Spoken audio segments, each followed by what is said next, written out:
طالبانو علامه زکریا رحمه الله دلته یوه خبر کړې ده، هغه دا ده چې کوم شی چې ځان ته خوښوي مسلمان ته به هم خوښوي. نو حضرت سلیمان علیه السلام ویلي ربي هب لي ملکا لا ينبغي لأحد من بعدي، الله پاکا ما ته داسې بادشاهي راکې لا ينبغي لأحد چې مناسب نه وي پس له ما نه هیڅ چاته. د ولې ویلې ما ته داسې بادشاهي راکې چې بل چاته دغسې بادشاهي مه ورکوي. نو ځان ته چې کوم شی وغوښت بل ته یې وغوښت نه.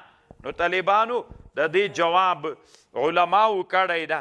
علامه زکریا صاحب د علامه شهاب الدین خفاجي نه نقل کړی ده چې په بیضاوي باندې کومه حاشیه لري، وی دا داسې د دې وجې نه کله کومه زمانه کې چې حضرت سلیمان علیه السلام نبي و، نو په هره زمانه کې د نبي چې الله را لیږي په هغه زمانه کې یوې خاصې معجزې ته ضرورت لري.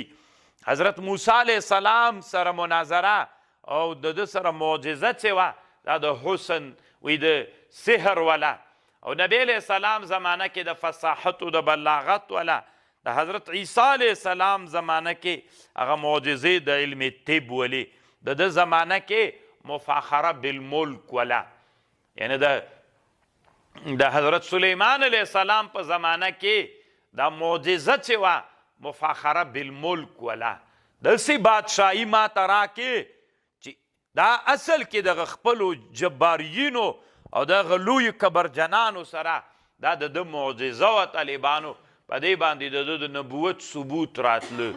لا یؤمن احدکم حتی یحب لاخیه ما یحب لنفسه. سلیمان علیه السلام هغه زمانه کې دا دعا چې کړې د حدیث نه خلاف ده. د دې مطلب دا ده چې حضرت سلیمان علیه السلام ځان ته څوک غوښتله، دا بادشاهي چې غوښتله دا معجزه وه په هغه زمانه کې.